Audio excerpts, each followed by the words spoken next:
샬롬. 오늘은 11월 둘째 주일입니다. 거룩하고 복된 하나님의 날을 맞아서 예배 자리로 나오신 여러분들 예수님의 이름으로 환영하고 또한 축복합니다. 우리가 지난주에 서머타임이 해제되어서 저녁 시간이 빨리 어두워지는 것 같습니다.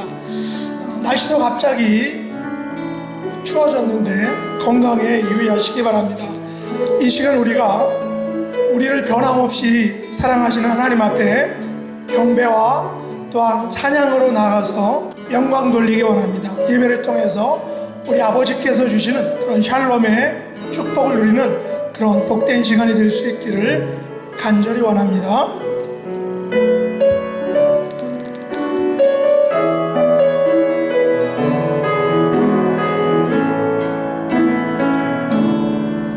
나의 안에 거하라. 나는 내 하나님이니 모든 환난 가운데 너를 지키는 자라. 두려워하지 말라. 내가 널 도와주리니 놀라지 말라. 내 손 잡아주리라.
하나님은 우리의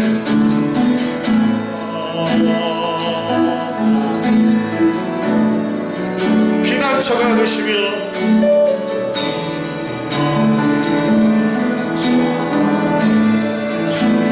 환난 중에 우리의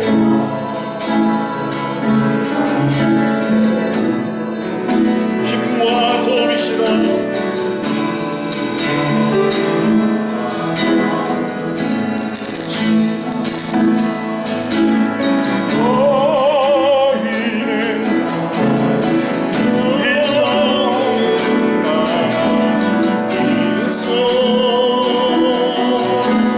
주가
살리려 나를 살리려 지신 그 십자가 모든 물과 모든 물과 피 아니도록 되신 세상에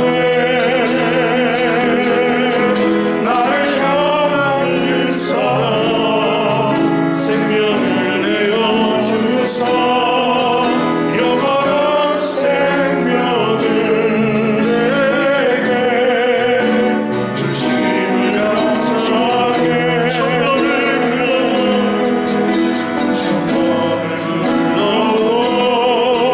내 눈에는 눈물이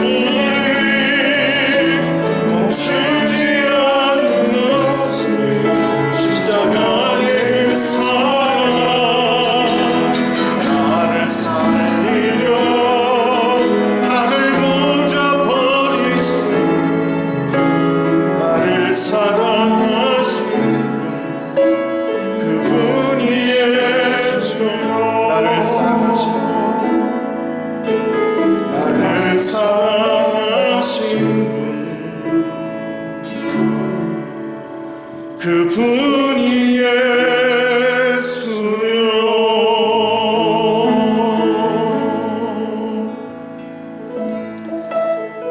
이 시간 다 같이 우리가 합심으로 기도하기를 원합니다. 첫 번째 기도 제목은 이제 본격적인 가을과 겨울에 들어섰습니다.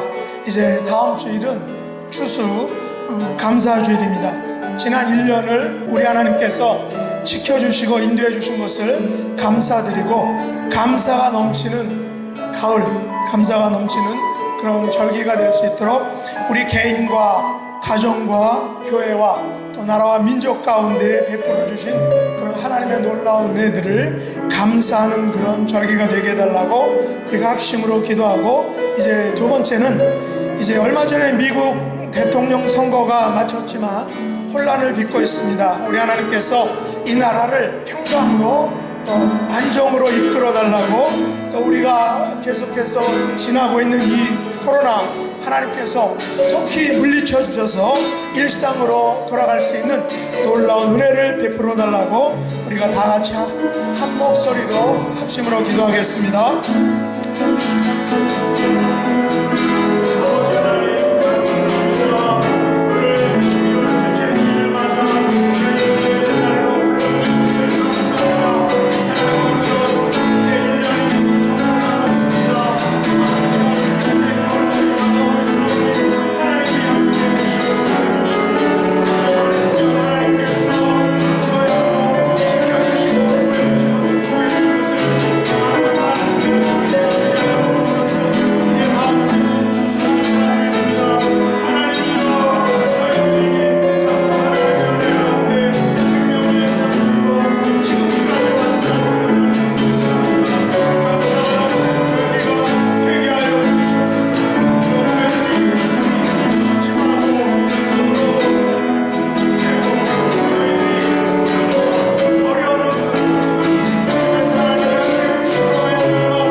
쌍기도 들으심으로 하나님 앞에 예배드리도록 하겠습니다. 하나님이 세상을 이처럼 사랑하사 독생자를 주셨으니 이는 그를 믿는 자마다 멸망치 않고 영생을 얻게 하려 하심이라. 하나님이 그 아들을 세상에 보내신 것은 세상을 심판하려 하심이 아니요 그로 말미암아 세상이 구원받게 하려 하심이라. 아멘.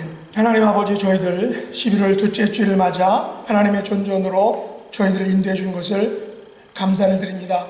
감사의 계절을 맞아 저희들의 마음과 뜻과 정성과 저희들이 가진 모든 것을 가지고 아버지 앞에 나아가 예배하며 경배하기를 원하오니 이 시간 하늘문을 활짝 여시고 하늘의 은총과 축복으로 함께하여 주시옵소서.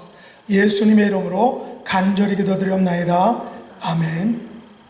전능하사 천지를 만드신 하나님 아버지를 내가 믿사오며 그 외아들 우리 주 예수 그리스도를 믿사오니 이는 성령을 잉태하사 동정녀 마리아에게 나시고 본디오 빌라도에게 고난을 받으사 십자가에 못 박혀 죽으시고 장사한 지 사흘 만에 죽은 자 가운데에서 다시 살아나시며 하늘에 오르사 전능하신 하나님 우편에 앉아 계시다가 저리로서 산 자와 죽은 자를 심판하러 오시리라. 성령을 믿사오며 거룩한 공회와 성도가 서로 교통하는 것과 죄를 사하여 주시는 것과 몸이 다시 사는 것과 영원히 사는 것을 믿사옵나이다. 아멘.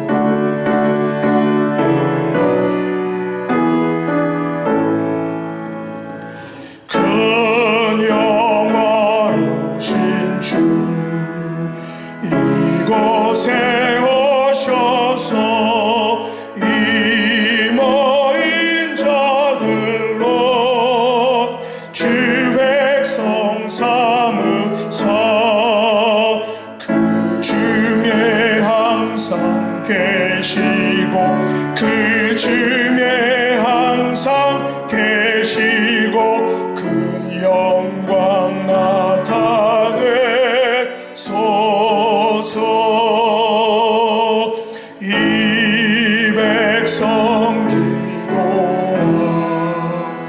또 예물드림이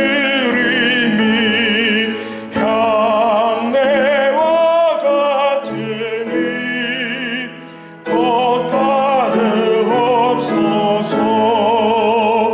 주 예수 크신 복음을 주 예수 크신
교회 소식 알려드리겠습니다. 오늘은 11월 둘째 주일입니다.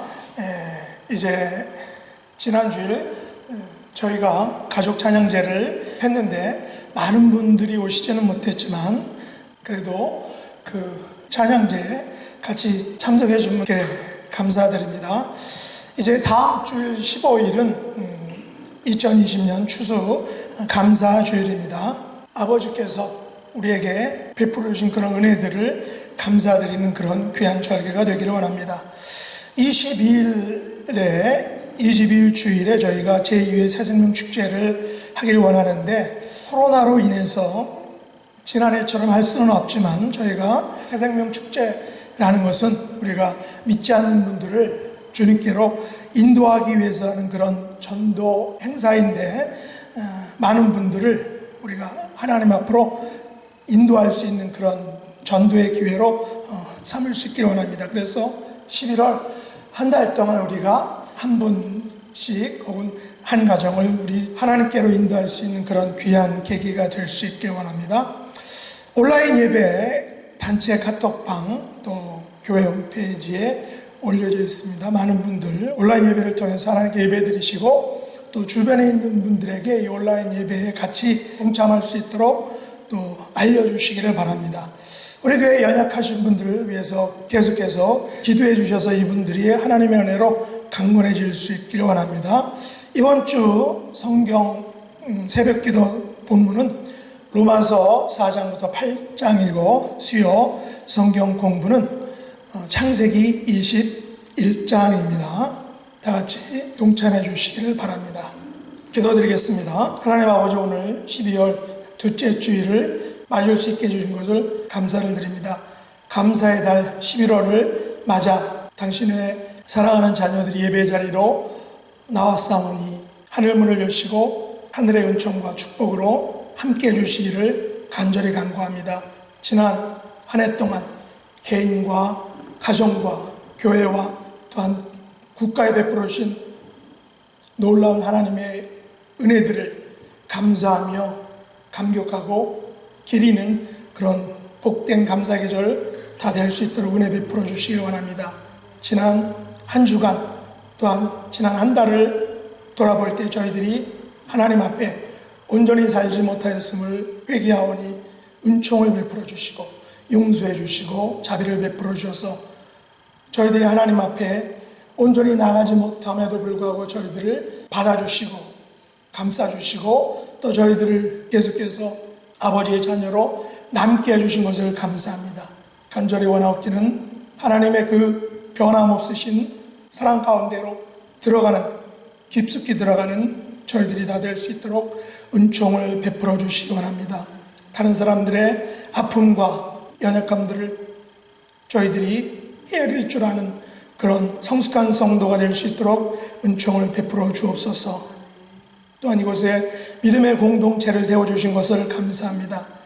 적지만 한 분 한 분 귀하고 소중한 분들을 보내주신 것을 감사를 드립니다. 하나님 나라와 또한 주님의 몸된 교회를 위하여 물심양면으로 섬기고 헌신하는 그런 분들을 보내주신 것을 감사를 드립니다. 또한 부족하고 연약한 저에게 리더십의 그런 자리를 허락해 준 것을 감사를 드립니다. 연약하고 부족하오니 성령으로 충만케 해주시고 잘 감당할 수 있도록 아버지께서 함께하여 주시기 원합니다. 공동체를 섬기는 부교역자들과 또 사모님들과 그들의 자녀손들을 축복합니다. 저희들의 모든 섬김과 수고가 이 땅이 아닌 하늘나라의 보고에 쌓이는 것임을 저희들이 잊지 않게 해주시고, 교회와 공동체 식구들을 위하여 물질과 기도로 섬기는 모든 성도님들 우리 하나님께서 축복해 주시고 또한 함께하여 주시기를 간절히 간구합니다.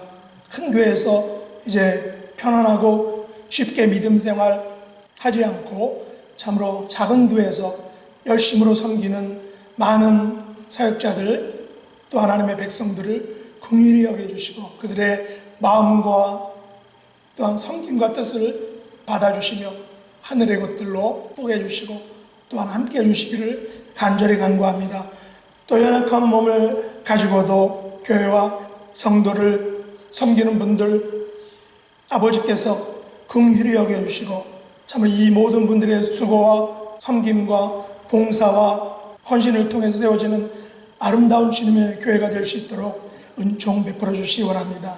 한 분 한 분의 수고와 또한 섬김을 아버지께서 기뻐 받아주시고 하늘 생명책에 기록해 주심으로 말미암아 이 땅에서 하나님의 존귀한 백성의 삶을 살 수 있도록 은총 베풀어 주시기 원합니다. 특별히 저희 공동체에는 많은 연약한 분들이 있사오니 아버지께서 창조의 손길로 능력으로 또 예수 그리스도의 보혈로 감싸주시고 회복시켜주시고 강건케 해주시기를 간절히 간구합니다. 우리를 괴롭히고 낙담시키는 모든 육신의 질병과 상처들을 성령 하나님께서 친히 역사해 주심으로 말미암아 강건케 해주시고 회복시켜 주시기를 간절히 간구합니다. 특별히 코로나 사태로 고통받는 많은 개인과 또 가정들과 사업하시는 분들 아버지께서 함께 해주심으로 말미암아 속히 이 어려운 때가 지나갈 수 있도록 우리 하나님이 은총 베풀어 주시옵소서. 아버지께서 저희들 위해서 가지고 계신 그런 섭리와 축복을 간절히 기다리고 사모하는 그런 인내하는 하나님 자녀들 될 수 있도록 은혜를 베풀어 주시며 또한 얼마 전에 마친 미국 대통령 선거가 지금 혼란 가운데 있사오니 아버지께서 함께 해주심으로 말미암아 어두움이 혼란이 사라지고 속히 안정과 평안이 올 수 있도록 은혜 베풀어 주시기 원합니다. 이 시간 진리의 성령님께서 우리 말씀을 전하시는 박 목사님에게 함께 해주셔서 그 말씀을 들을 때 우리의 연약함이 회복되고 고침을 받고 강건함으로 나아가는 그런 귀한 능력의 말씀이 선포될 수 있도록 은총 베풀어 주옵소서. 모든 말씀 예수님의 이름으로 간절히 기도드렸나이다. 아멘.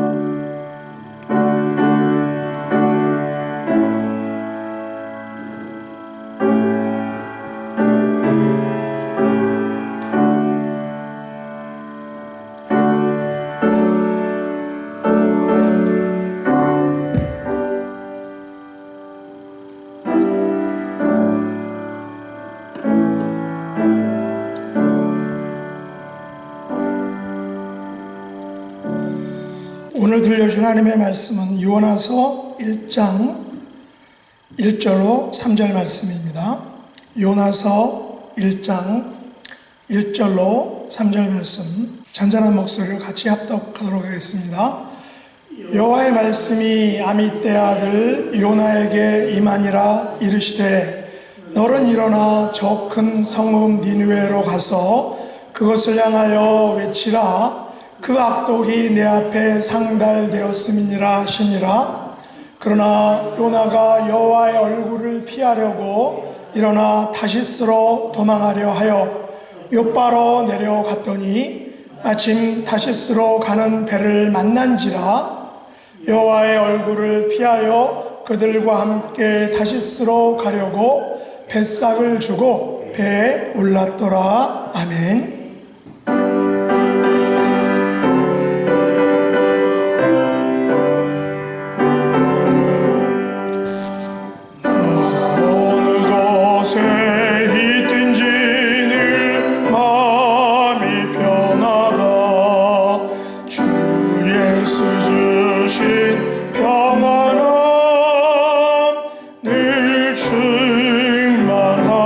충만하도다. 나의 마음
수온과 고난을 왜 쏟아냈나.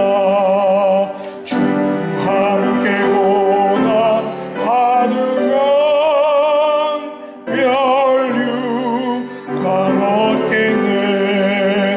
나의 마음속이 늘 평안해. 나의 마음속이 늘 평안해. 악한 죄 파도가 많으나 마음이 늘 평안해. 아멘. 이 시간 우리 박봉수 목사님 나오셔서 요나의 하나님이란 제목으로 말씀 전해주시겠습니다. 네, 오늘 본문은 요나에 대해서 기록되어 있습니다. 이 요나 이야기는 사실 우리 그리스도인이라고 하면 누구나 이미 잘 알고 있는 그러한 내용의 말씀입니다.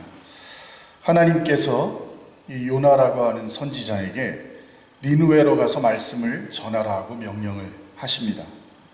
그런데 요나는 불순종하고 다시스로 도망쳤고, 또 다시스로 가는 배에서 풍랑을 만나게 되고 배에서 바다로 던져집니다. 바다에 던져진 요나는 큰 물고기가 삼켜버려서 물고기 뱃속에 3일간을 있다가 하나님께 기도했더니 물고기가 육지에 요나를 토해냅니다. 하나님께서는 요나에게 다시 니느웨로 가서 말씀 전할 것을 재차 명령하시고, 요나는 그때서야 니느웨로 가서 하나님의 말씀을 전합니다. 그랬더니 니느웨 사람들이 모두 금식하면서 회개하고 하나님께서는 회개한 니느웨를 용서하십니다. 요나는 이 상황에 대해서 화를 냈지만 하나님은 그런 요나를 박넝쿨을 통해 이해시키십니다. 요나서에는 이렇게 어린이들을 위한 한편의 아름다운 동화와 같은 이런 내용이 기록되어 있습니다. 그런데 이 요나서를 한 부분 우리가 세심하게 들여다보게 되면 이해되지 않는 것들이 참 많이 있습니다. 그러면서 여러 가지 질문들이 자연스럽게 생겨나게 되는데, 첫 번째는 과연 이 요나의 이야기가 실제 있었던 일이었을까 하는 것입니다. 또 두 번째로는 만약에 그 요나의 이야기가 사실이었다면 어떻게 사람이 물고기 뱃속에 들어가서 3일간을 살 수 있었을까 하는 질문이 따라오게 됩니다. 그리고 세 번째로는 요나는 하나님께서 택하셔서 명령하신 선지자인데 왜 그렇게까지도 하나님께서 명령하신 그 명령을 따르지 않고 죽기까지 도망을 다니고 불순종을 했을까 하는 생각이 들게 됩니다. 그리고 또 네 번째는 이 요나가 어쩔 수 없이 이 니느웨에 가서 말씀을 전했더니 니느웨라고 하는 성읍이 너무나 쉽게 하나님 앞에 회개를 하고 하나님의 용서를 받습니다. 도대체 이거 이해가 되질 않아요. 마지막으로 다섯 번째는 하나님께서는 왜 요나라고 하는 사람 하나밖에 선지자가 없는 것이 아닌데 그처럼 하나님의 말씀을 듣지 않고 불순종하고 불성실한 이 요나를 그렇게 끝까지 들어서 사용하셨을까 하는 그러한 여러 가지 질문들이 남게 됩니다. 그런데 이 질문들에 대해서 한 가지 답을 찾다 보면 결국 하나님의 역사와 우리를 향한 하나님의 놀라우신 은혜와 사랑을 발견하게 됩니다. 오늘 한 가지씩 살펴보면서 우리 함께 은혜를 나누시는 시간이 되시기를 바랍니다. 먼저 첫 번째로 이 요나 이야기는 실제 있었던 것일까 하는 부분입니다. 오늘 말씀 중에서 요나가 바다에 던져지니까 큰 물고기가 요나를 삼켜서 물고기 뱃속에 3일을 있었다라는 이 사실 하나만으로도 나는 나름대로 이성적인 사람이야, 나는 과학적인 사고를 하는 사람이야 하는 사람들은 다 비웃습니다. 상식적으로 도저히 말이 안 되는 일이기 때문에 그런 거죠. 그리고 또 일부 신학자들 중에서도 자유주의 신학자들 같은 경우에는 그렇기 때문에 이 요나의 이야기는 실제로 있었던 일이 아니다, 실제로 요나라는 사람이 바다에 던져서 큰 물고기가 삼키는 그런 일이 있었던 것은 아니다 라고 하면서, 다만 그 이야기를 통한 교훈을 사람들에게 주기 위해서 만들어져 있는 동화 같은 얘기일 뿐이다 라고 주장하는 자유주의 신학자들도 있습니다. 얼마 전에 CBS 그 기독교 방송 프로그램 중에서 그 낸시 랭의 신학 펀치라고 하는 그런 그 방송을 본 적이 있는데, 이 낸시 랭의 신학 펀치라고 하는 프로그램이 어떤 거냐 하면, 낸시 랭 이 사람 뭐 예술가이기도 하고 연예인이라고도 할 수 있는 사람인데, 이 사람과 함께 신학교 교수님이나 목사님 이런 분들이 나와서 함께 어떤 신앙적인 주제를 갖고 토론을 하는 거예요. 그런데 그날 그 신앙 토론하는 주제가 뭐였냐면, 요나는 픽션인가요? 아니면 다큐멘터리인가요? 입니다. 그러니까 그 얘기는, 이 요나 얘기는 정말 있었던 일입니까? 아니면 만들어진 얘기입니까? 라는 거를 얘기하는 거죠. 그런데 이 그 토론이 시작되니까 이 낸시 랭이 사회자 역할을 하기 때문에 이 사람이 단도직입적으로 물어봅니다. 요나 이야기는 사실입니까? 이렇게 물어봐요. 그러니까 거기 교수님, 뭐 목사님 이런 분들이 대답을 하는데, 어떤 식으로 대답을 하냐 하면, 사실이냐 허구냐 하는 거는 중요한 게 아닙니다. 사실이냐 아니냐가 중요한 게 아니라 그 요나의 이야기를 통해서 우리에게 주시는 메시지가 무엇인가를 찾는 것이 중요합니다. 이렇게 얘기를 해요. 그래서 그 말씀을 들으면 언뜻 굉장히 참 현명하고 좋은 대답이다라고 느껴질 수도 있는데, 사실은 그렇게 되면 그건 신앙이 아닙니다. 이런 식이면 성경이 사실인지 아닌지도 의미가 없어요. 성경이 사실인지 아닌지가 뭐가 중요합니까? 성경 속에 나와 있는 그 훌륭하고 좋은 메시지들만 우리가 받으면 되는 거지. 만약에 성경 속에 담긴 메시지 때문에 신앙생활을 하시는 분이 있다고 하면 그렇게 신앙생활 하실 필요가 없습니다. 성경이 사실인지 아닌지는 관심 없고 메시지에만 관심이 있다면, 그러면 성경은 그냥 철학책에 지나지 않는 거예요. 그렇게 생각하면 성경보다 더 훌륭한 철학을 가진 철학책들은 얼마든지 있습니다.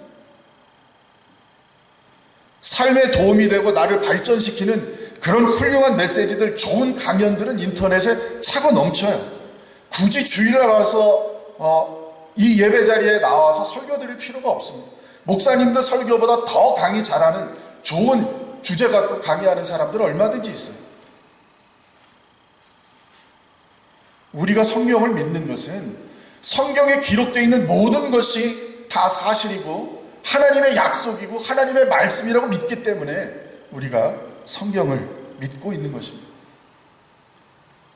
그렇지 않으면 성경이 그저 아름다운 이야기, 교훈되는 이야기를 모아놓은 거라 그러면 성경은 그 중에서 가장 가치 없는 책이에요.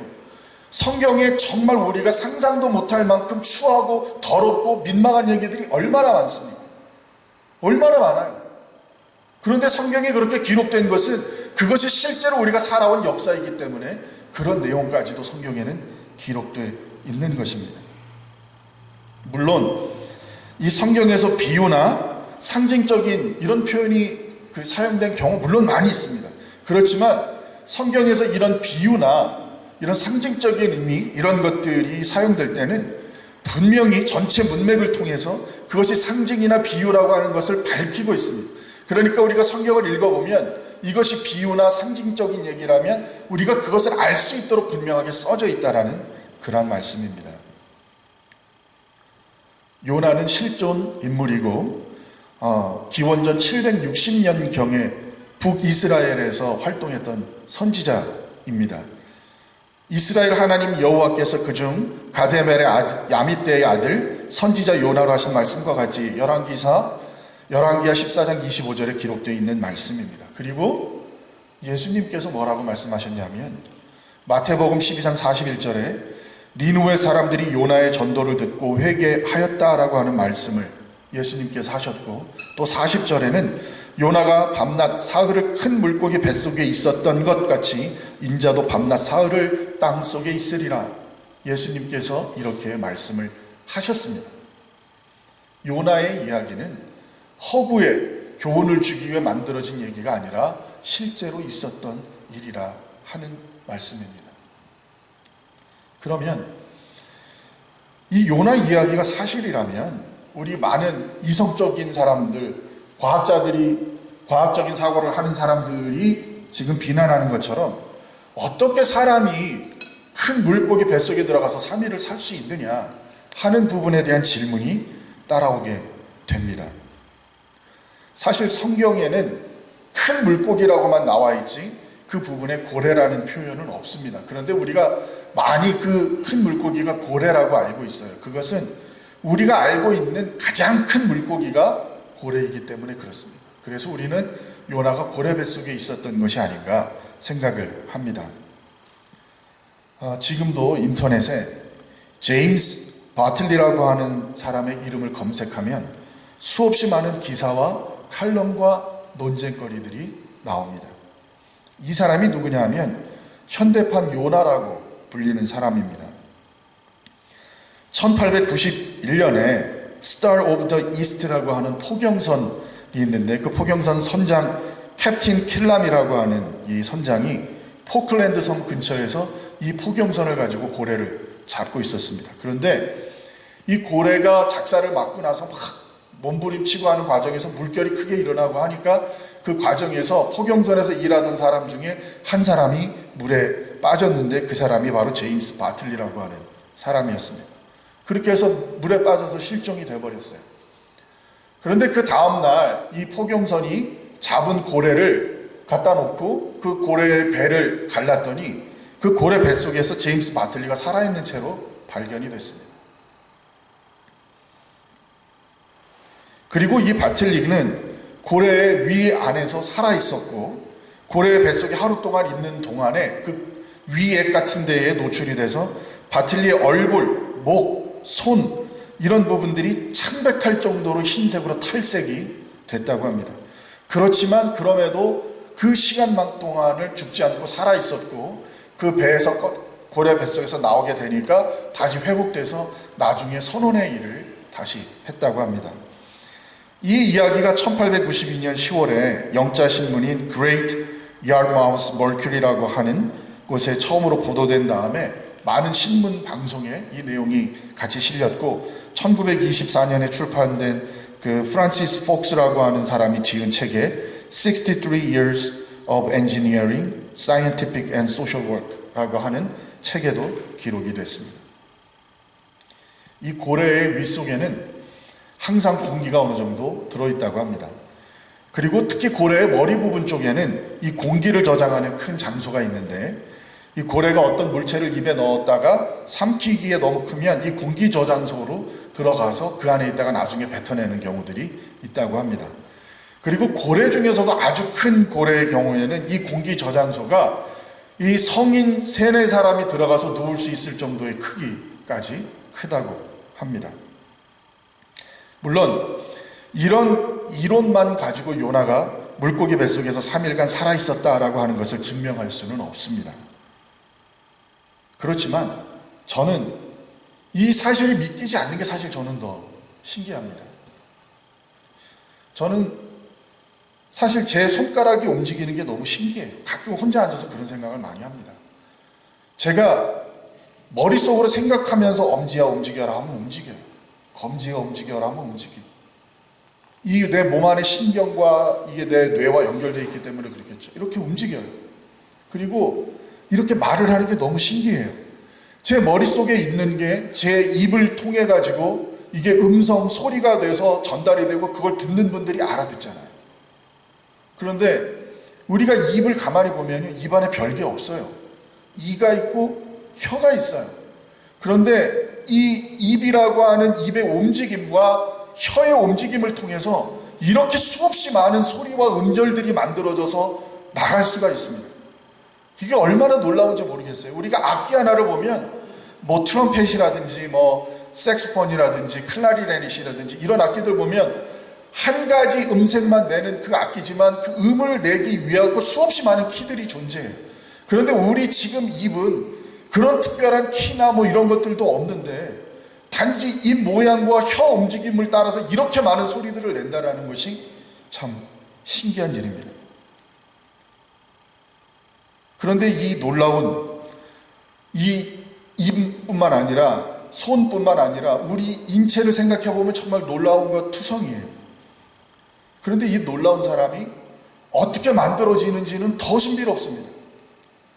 이렇게 지금 손가락 움직이고 발가락 움직이고 이 몸의 모든 근육들과 신경들과 뇌와 이렇게 움직이는 너무너무너무도 복잡한 구조물인 이 사람이 만들어지기 위해서 필요한 게요, 정자와 난자가 만나는 거예요. 그런데 그 정자와 난자는 우리는 평생 우리 눈으로는 볼 수도 없어요. 너무 작아서. 그런데 그 작은 크기의 정자와 난자 속에 그 정자와 난자가 만나면 사람을 만들고 사람이 만들어지면 지금 저처럼 우리들처럼 이런 기능을 할 수 있도록 그 설계가 되어 있는 것이 그 모든 유전자 정보가 그 안에 다라는 사실이, 이게 기적이 아니면 도대체 뭐가 기적입니까? 너무나도 놀라운 일들이에요. 우리가 살아가는 모습, 우리가 살고 있는 이 삶의 현장, 지금 우리 지구가 있고 지금 천체가 있고 하늘이 있고 땅이 있고 물이 있고 우리가 공기를 마시며 숨을 쉬고 이 우주 만물 중에서 신기하지 않은 게 어디 있습니까? 정말 우리는 모든 기적을 매일 보고 매일 체험하면서 하나님께서 저런 사람을 만드실 때 이런 외모를 갖게 만드시고 거기에 지성과 인격과 감정과 이런 것까지가 다 만들어지도록 하나님께서 만드셨어요. 그런 일을 하신 분이 지금 요나를 큰 고기 뱃속에 3일 있게 하신 일이 도대체 뭐가 믿어지지 않는 일인지 저는 그게 더 신기합니다. 물론 이건 제 개인적인 신앙이니까 강요할 수는 없지만 저는 전혀 신기하지가 않아요. 그게 뭐 하나님이 하시면 하실 수 있는 일이지. 너무나 당연하게 생각이 듭니다. 세 번째로, 요나는 오늘 끝까지 복음을 안 전하려고 그러잖아요. 니느웨에 복음 전하려고 안 해요. 왜 그렇게까지 선지자라는 사람이 하나님의 말씀을 외면하고 순종하지 않았을까라고 하는 생각을 해보게 되는데, 이 부분에 대해서는 이 아수르라고 하는 나라의 수도가 니느웨입니다.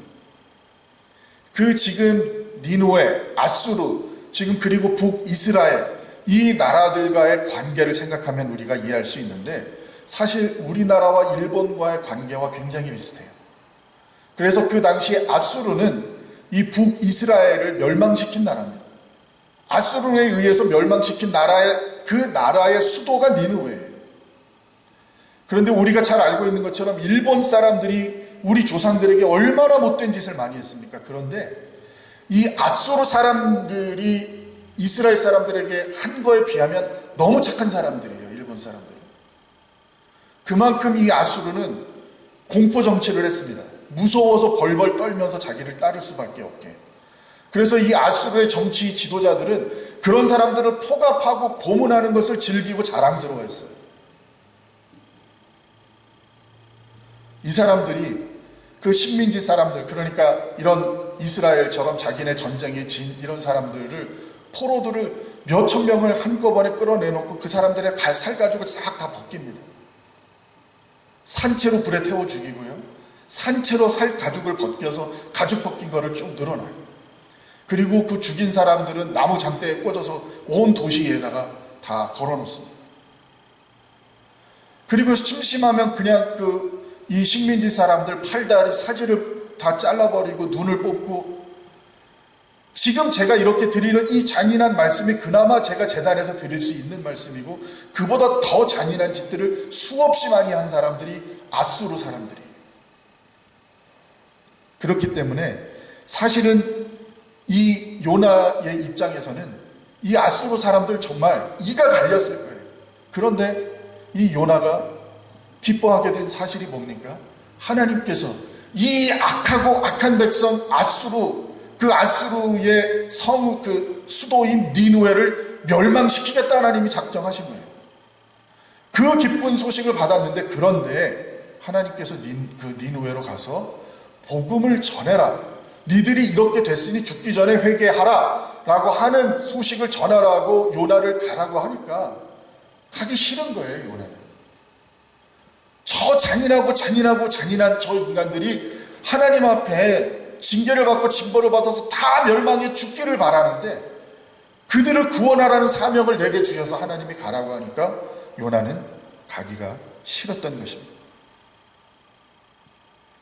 그래서 이 요나가 도망을 가는데 지금도 그 다시스라고 하는 도시가 정확히 어딘지는 알 수 없지만 그때 역사학자들이 얘기하는 거는 스페인에 있는 하나의 항구 도시다라고 얘기를 합니다.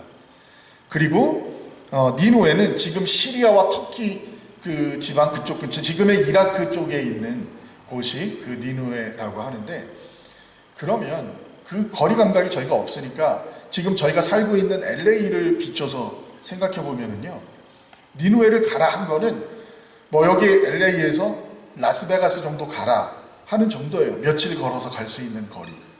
그러니까 그렇게 말하자면 LA에 있는 사람에게 라스베가스를 가서 말씀을 전해라라고 했더니 그것과는 정반대 방향으로 가서 산타모니카 가서 배 타고 하와이로 도망간 거예요. 그만큼 싫어한 겁니다. 그리고 요나가 우리가 잘 알고 있는 것처럼 다시스로 가는 도중에 폭풍을 만나요.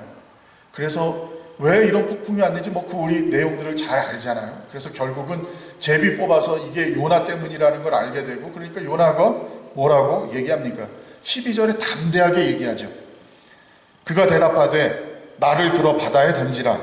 그리하면 바다가 너희를 위하여 잔잔하리라. 너희가 이 큰 폭풍을 만난 것이 나의 연고인 줄을 내가 아노라. 요나가 그렇게 얘기합니다. 얼마나 멋진 사람이에요. 나 때문에 이 폭풍이 일어난 거니까 내가 죽으면 끝날 거야. 너희들 살려면 나를 바다에 던져라. 그 선원들을 위해서 희생하는 모습을 보입니다. 그런데 지금 이 요나가 이 요나서에 전체적으로 나와 있는 그 내용들과 요나의 성격을 보면은요, 이게 배에 있는 사람들을 구원하기 위해서가 아니에요. 그래 그럼 차라리 내가 물에 빠져서 죽어버리면 니누에 복음 전할 일은 없겠다, 이런 생각을 한 겁니다. 그러니까 내가 차라리 그냥 죽어버리더라도, 나는 죽더라도 그렇게 해서 이 지금 니누에 복음 안 전할 수 있다면 그걸로 만족한다라는 거예요. 그만큼 이 요나는 니누에 복음 전하기를 끔찍하게도 싫어했습니다. 요나서 4장에 보면 하나님이 결국 이 회개한 백성 니누에를 용서하세요. 그러니까 용서하니까 4장 1절에 뭐라고 나옵니까? 요나가 심히 싫어하고 노하였다라고 기록되어 있어요. 너무너무 싫어요. 그것 봐. 그러면서 2절과 3절 보면은 하나님 앞에 막 컴플레인을 요나가 해야 됩니다. 그 내용을 보면 무슨 얘기냐면, 하나님 보세요. 결국 저 악하고 악한 놈들이지만 회개하니까 하나님 용서하시잖아요. 내가 이럴 줄 알았다니까요. 나는 진짜 못 견디겠으니까 차라리 날 죽이세요. 이렇게 하나님 앞에 컴플레인을 합니다. 이게 요나의 모습이에요. 이런 이유 때문에 요나는 니누에 복음 전하는 것을 끔찍하게 싫어했던 것입니다. 그런데 그뿐만 아니라 더 놀라운 일들이 계속해서 생겨납니다. 이 요나가 니누에에 가서 결국 어쩔 수 없이 복음을 전해요. 그 복음이라는 게 지금 이 성읍이 무너질 것이다 라고 하는 하나님의 경고의 말씀을 전하는 거죠. 그렇게 전했더니 무슨 일이 일어납니까? 온 니누의 성읍이 다 하나님 앞에 무릎 꿇고 베옷을 입고 재회에 앉아가지고 금식하면서 하나님 앞에 회개하고 기도를 합니다. 도대체가 이해가 안 되는 일이에요. 이 아수르 사람들은 먼저 말씀드렸듯이 너무나 호전적인 사람들입니다. 전쟁하는 것을 좋아하는 사람들이고 잔인한 사람들이에요. 그런 성정을 가진 사람들입니다. 그리고 이 식민지에 있는 사람들은 말씀드린 대로 사람 취급이 아니라 짐승 취급도 안 했던 그런 사람들인데, 이 사람들이 어떻게 지금 그 자기네가 짐승 취급도 않는 식민지에서 온 이름도 모르는, 누군지도 모르는 그런 허름한 사람 하나가 와가지고 그냥 이 성이 망할 것이다 라고 하는 그 소리만 듣고 하나님 앞에 무릎 꿇고 애통하며 정말 회개하고 기도했는지, 금식하며 정말 이해되지 않는 일이라고 얘기하지 않을 수가 없습니다. 성경 기록에 보면 니느웨가 3일 길이라고 되어 있어요. 그러니까 3일을 꼬박 돌아야지만 니느웨를 다 볼 수 있을 정도 크기의 그런 도시였다라는 겁니다. 그리고 12만 명이 그 안에 살고 있었다고 그래요. 그 고대 도시 12만 명이면 정말 어마어마한 대도시입니다. 그런 도시에 가서 이 요나가 결국은 어쩔 수 없이 하나님의 말씀을 전하는데 뭐라고 전했냐 하면 40일이 지나면 니느웨가 무너지리라 이렇게 전했어요. 그리고 며칠을 하루길을 이 성읍은 3일을 돌아도 못 볼 만큼 큰 성인데 하루만 그것도 40일 지나면 무너진다 이렇게 전했어요. 정말 하기 싫은 건 마지못해 대충 한 거예요. 정말 대충 전한 겁니다. 그 메시지 자체도 만약에 정말 심각하게 전하려고 그러면 전능하신 하나님께서 니느웨의 악함을 보시고 진노하사 멸하기로 작정하셨으니 너희들은 겸손히 하나님 앞에 무릎 꿇고 기도하며 금식하며 하나님의 인자와 자비를 구해라 이렇게 알려줘야죠. 근데 그게 아니에요. 그냥 아마도 큰 소리도 안 질렀을 것 같아요. 제 생각에 지나다니면서 야 40일 지나면 이 성 무너진댄다 40일 지나면 무너진댄다 성의 없이 그냥 대충 전했을 거라고 생각이 듭니다. 근데 이게 만약에 일제시대 때 일본 동경에 한국 사람이 허름이 가서 40일이 지나면 동경이 무너진다 이러고 말씀을 전했다면 무슨 일이 일어날까요? 아마 감옥에 갇히든지 감옥에 갇히기 전에 맞아 죽지 않았을까 생각을 하게 됩니다. 그런데 이처럼 아무 존재감도 없는 그 한 사람의 외치는 소리를 듣고 니느웨가 온 국민이 베옷을 입고 제 위에 앉아서 금식해요. 그러면서 하나님 앞에 회개 기도합니다. 그런데 이 사람들이 얼마나 시리어스하게 온 마음과 전심을 다했냐 하면 오죽하면 짐승들까지 금식시켰어요. 짐승들까지 금식을 시키면서 전심을 다해서 온 국민이 하나님 앞에 기도를 하게 됐습니다. 그 덕분에 하나님께서 니느웨를 용서하신 거예요. 정말 이해가 되지 않는 일인데 최근에 과학기술이 너무너무 발전하다 보니까 지금은 스텔라리움이라고 하는 프로그램이나 스카이맵이나 이런 프로그램들이 있어요. 이런 프로그램이 뭐냐면 이 지금 우리 지구와 달과 태양과 이 지금 별들 이런 별들이 어떻게 움직이고 있는지에 대한 것들을 다 확인할 수 있는 그런 컴퓨터 프로그램들이에요. 이걸 통해서 지금 앞으로 이 별자리가 어떻게 변해가고 그 전에는 어떻게 있었는지 과거도 역추적할 수 있는 그러한 일들이 이 컴퓨터 프로그램을 통해서 가능해졌는데 이 프로그램을 통해서 밝혀낸 사실이 기원전 763년 6월 15일에 개기일식이 있었다라는 사실을 밝혀냈습니다. 또 이 역사의 기록에 보면 기원전 765년부터 이 니느웨 땅에 전염병이 돌아서 전염병으로 많은 사람들이 죽었다라고 하는 기록이 남아 있습니다. 그러면 지금 우리가 성경에 설명되어 있지는 않지만 이 사실을 근거로 우리가 생각해 보면 지금 요나가 이 성읍이 40일 안에 멸망하게 될 것이다라고 그 말씀을 전했던 그 무렵에 니느웨는 전염병으로 사람들이 죽어가고 있었어요. 그렇게 전염병으로 죽어가고 있는데 그 날이 요나가 그 복음을 전하기 직전인지 직후인지는 알 수 없지만 이 근본도 모르는 어떤 사람이 하나가 와서 40일이 지나면 이 성읍이 무너지리라 라고 선포를 하고 있는데 그때 개기일식이 일어나면서 낮에 갑자기 태양이 사라져버리고 온 세상이 암흑으로 덮이는 일이 생긴 것입니다.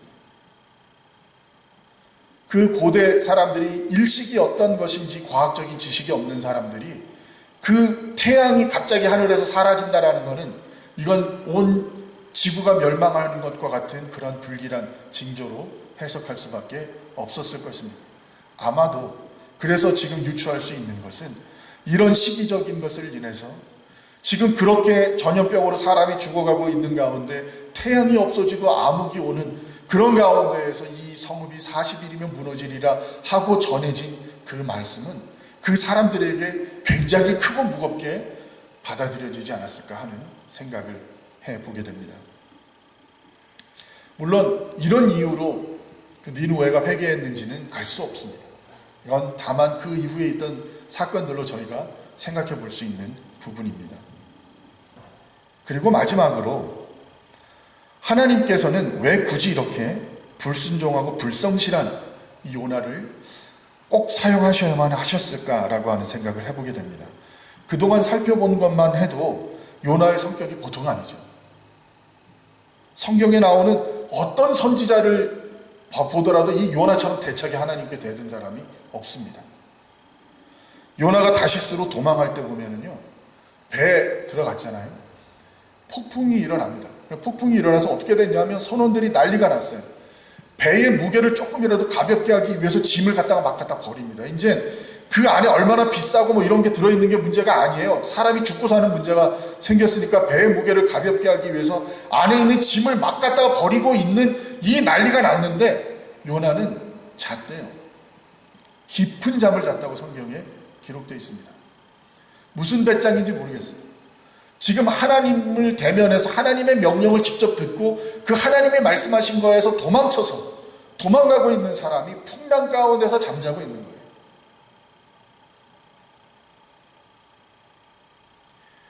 그리고 이 요나가 니느웨에 가고 말씀 전한 것도 정말 기가 막힌 모습이 아닐 수 없어요. 말씀드렸듯이 그냥 하루 대충 가서 40일이면 이 성읍이 무너진단다. 이게 가능한 얘기일까요? 그 전에 무슨 일이 있었나요? 큰 물고기 뱃속에 들어가서 3일을 있었어요. 그러면 이거는 아무리 뭐 자기가 미련하지 않은 누구라고 할지라도 죽고 사는 문제잖아요. 지금 자기는 그 상황에 자기의 생명이 끝난 거예요. 그 가운데 하나님 앞에 기도했더니 자기가 스몰에서 기도했다라고 얘기한 것처럼 정말 마지막 지옥 끝까지 가는 그런 경험 속에서 하나님 앞에 기도했더니 하나님께서 인자와 자비를 베푸셔서 요나를 살아나게 하셨어요. 그러면 내가 지금 정말 암흑과 같은 데서 3일 동안 죽을 위기를 겪고 있다가 하나님의 은혜 가운데서 살아났더니 하나님이 원래 내가 명령하셨던 대로 지금 이제 다시 가서 말씀을 전해라 하면 정상적이고 보통 사람이면 정말 온 죽을 힘을 다해서 전하지 않을까요? 저 같으면 그럴 것 같아요. 3일 길 아니라 30일을 외치면서 다녔을 것 같은데 하루를 대충 다녔다니까요. 이런 사람이에요, 요나가. 그리고 이 요나를 하나님께서 이해시키려고 하시죠. 그러면서 뭘 준비하시나요? 박넝쿨을 준비해서 뜨거운 태양 아래 박넝쿨의 그늘에 있을 때 시원했다가 이 박넝쿨이 벌레 먹어서 싹 없어지고 나니까 요나가 괴로워하죠. 그때 하나님이 너 네가 이 박넝쿨을 위해 수고한 게 뭐가 있니? 아무것도 안 했는데도 이거 없어진 걸로 인해서 네가 이렇게 힘들어하잖아. 그러니까 그걸 얘기하면서 이 박넝쿨 없어졌다고 화내는 게 너 합당하냐? 너 그게 이치에 맞는 일이야? 하나님이 이렇게 얘기하시니까 요나가 뭐라 그래요? 내가 성내어 죽기까지 할지라도 합당합니다. 이렇게 대든 사람이에요. 아니 하나님이 그렇게 이해시키려고 했으면 좀 들어먹어야죠. 아니 내가 승진이나 죽는 한이 있더라고도 이렇게 하면서 하나님 앞에 대든 사람이 요나였어요. 그런데 문제는 왜 하나님은 이런 사람을 들어 쓰셨냐 하는 겁니다. 왜 이런 사람을? 그래서 이 부분에 대해서 계속해서 묵상하고 그 뜻이 무엇일까 고민하는 와중에 그런 마음이 들었습니다. 바로 우리가 이 요나와 같기 때문에 하나님이 이런 요나를 들어 쓰신 것이 아닐까 하는 생각을 하게 됐습니다.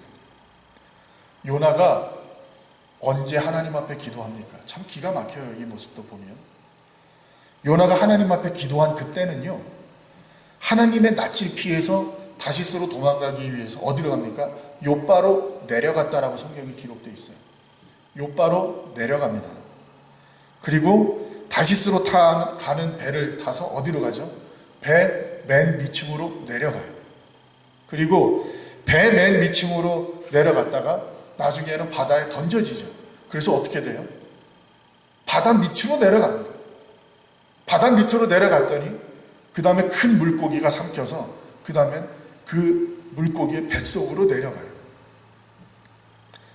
이렇게 요나는 내려가서 더 이상 내려갈 것이 없는 상황에 이르렀을 때에야 하나님 앞에 기도했습니다. 근데 이 모습을 보면서 저는 너무 우리의 모습과 같지 않은가 하는 생각을 하게 됐습니다. 우리가 언제 하나님을 찾고 언제 하나님께 기도하나요? 내가 문제가 생기고 환난에 처하고 기도 제목이 생기고 내 상황이 밑으로 떨어지고 더 이상 내려갈 것이 없는 바닥까지 그때 가야 하나님 앞에 진실한 기도가 나와요. 그때 가야 하나님 앞에 하나님 내가 죽게 되었사오니 나를 살려주옵소서 하는 기도를 그때 하는 게 우리들의 모습입니다.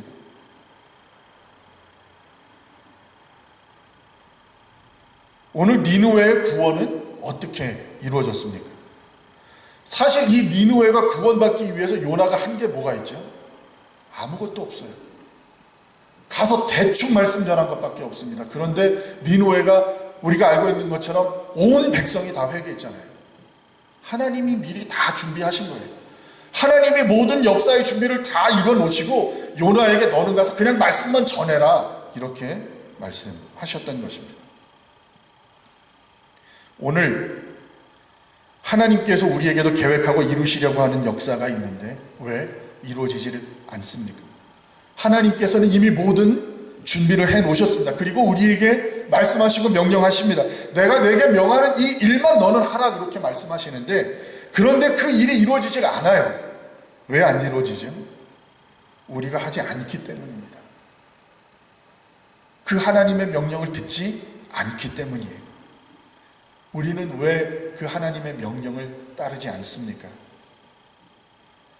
하나님의 말씀에 순종하는 게 아니라 내 의지대로 움직이려고 하기 때문입니다. 오늘 어찌 보면 이 요나서가 말씀하고 있는 정말 핵심적인 주제는 요나처럼 하지 말아라 라고 하는 게 아닐지 모르겠습니다. 이제 말씀을 맺겠습니다. 우리는 많은 하나님이 있습니다. 아브라함의 하나님, 이삭의 하나님, 야곱의 하나님, 다윗의 하나님. 물론 하나님은 한 분이시지만 아브라함의 인생 속에, 이삭의 인생과 삶 속에, 야곱의 인생 속에, 또 다윗의 인생과 삶 속에서 하나님께서 역사하시는 그 모습들이 다 다른 면면들이 있었기 때문에 우리는 그렇게 하나님 앞에 아브라함의 하나님, 이삭의 하나님, 야곱의 하나님이라고 고백을 하고 있습니다. 그런 차원에서 본다면 저는 오늘 이 요나의 하나님을 가장 좋아합니다. 이처럼 지독하게 불순종한 요나를 하나님께서는 끝까지 인내하시고 끝까지 포기하지 않으시고 끝까지 사용하셨습니다. 이 요나의 마음을 아시고 위로하시고 그리고 이해시키려고 하나님께서 애쓰시는 모습이 나와요. 요나처럼 말 안 듣고 불성실하면 하나님께서 요나를 징계하시고 또 다른 능력이 있는 다른 선지자를 세워서 하나님의 뜻을 이루시면 그만일 텐데 그렇게 안 하시고 끝까지 요나를 포기하지 않으시잖아요.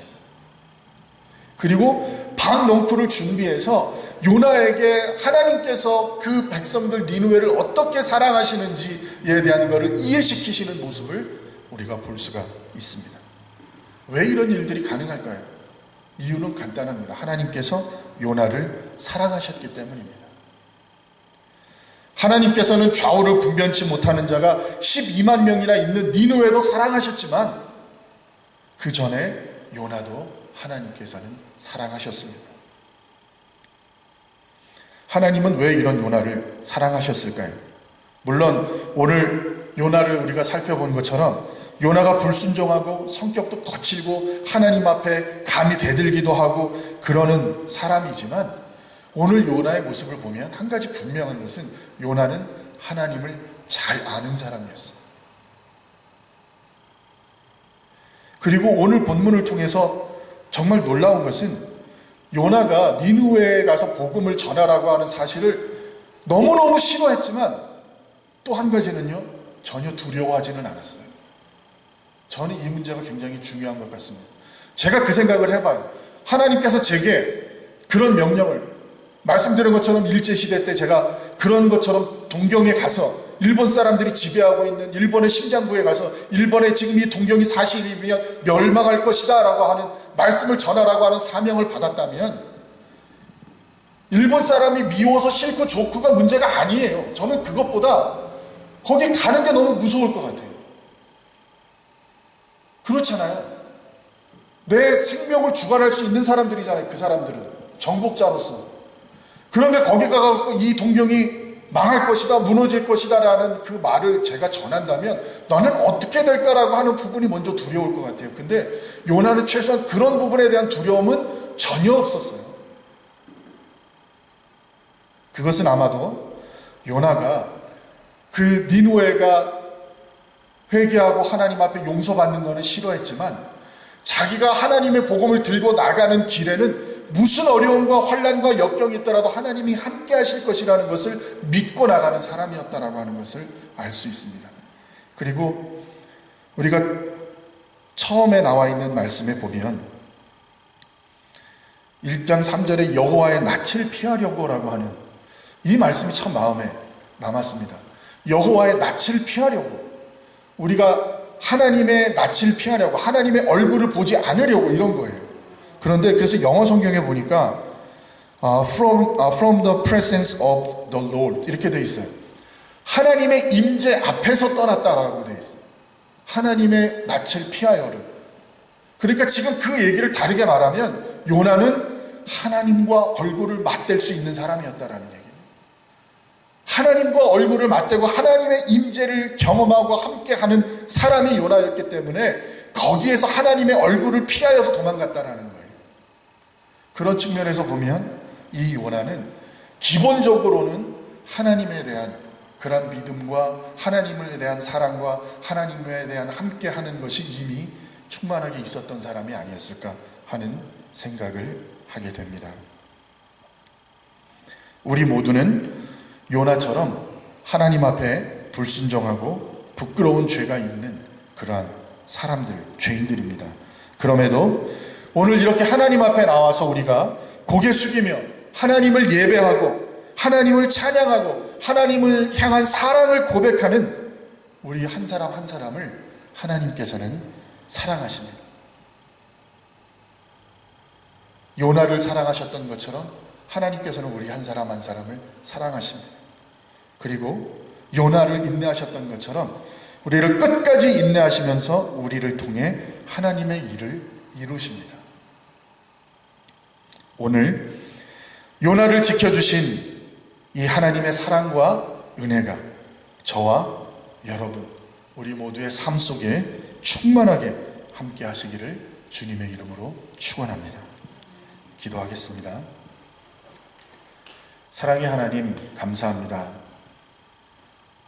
우리가 너무나 많은 죄악 가운데 살고 요나가 하나님 앞에 불순종했던 것보다 더한 불순종과 날마다 목이 고든 백성으로 주 앞에 죄를 지으며 개가 토한 것을 도로 먹는 것과 같은 어리석음 속에 살아가는 우리들인데 그럼에도 이러한 우리 한 사람 한 사람을 하나님께서 사랑하시고 포기하지 않으시고 끝까지 인내하시며 품어에 안아주시는 것을 하나님 진심으로 감사합니다. 우리가 그 하나님의 귀하신 은혜와 사랑을 떠나지 않게 하시고 언제까지나 주의 품 안에 거하게 하시고 우리가 하나님 앞에 온전히 순종하는 믿음으로 하나님께서 우리를 통하여 이루고자 하시는 그 일들을 이루어가는 우리 한 사람 한 사람 될 수 있도록 도와주옵소서. 모든 말씀 예수님의 이름으로 감사하며 기도합니다. 아멘.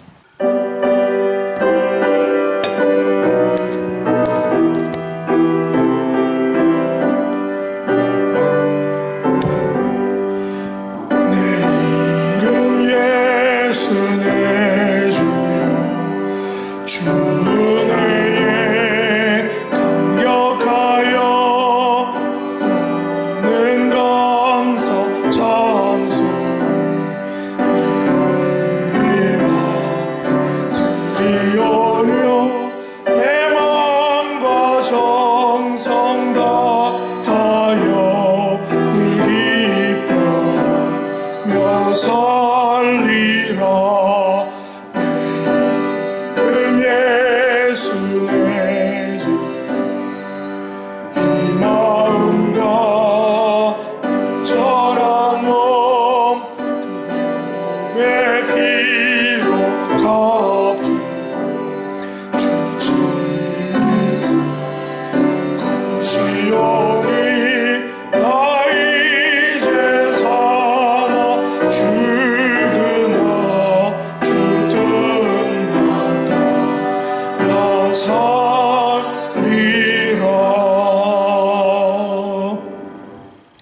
아버지, 저희들에게 감사의 계절 주심을 감사합니다.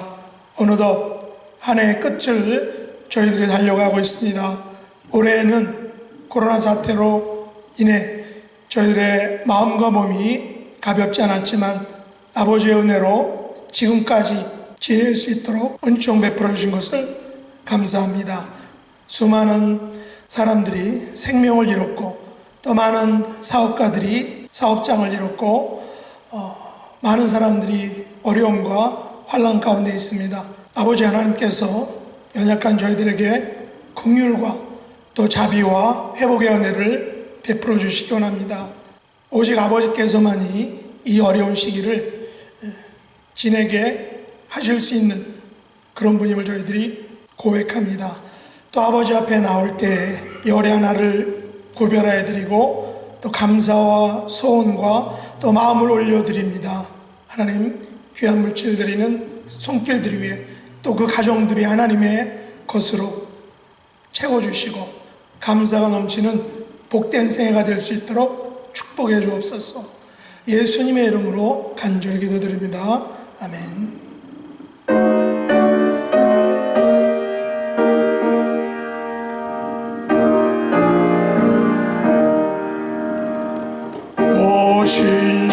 신실하신 주 내 아버지여, 늘 함께 계시니 두려움 없네. 그 사랑 편찮고 날 지키시며 어제나 오늘이 한결같네. 오 신실하신 주, 오 신실하신 주, 날마다 자비를 베푸시며 일용할 모든 것 내려주시니 오 신실하신 주, 나의 구주. 봄철과 또염, 가을과 겨울, 해와 달 별들도 다 주의 것. 마무리 주 영광 드러내도다. 신실한 주 사랑 나타내네. 오 신실하신 주, 오 신실하신 주, 날마다 자비를 베푸시며 일용할 모든 것 내려주시니 오 신실하신 주, 나의 구주. 내 죄를 사하여 안위하시고 주 친히 오셔서 인도하네. 오늘의 힘되고 내일의 소망, 주만이 만복을 내리시네. 오 신실하신 주, 오 신실하신 주, 날마다 자비를 베푸시며 일용할 모든 것 내려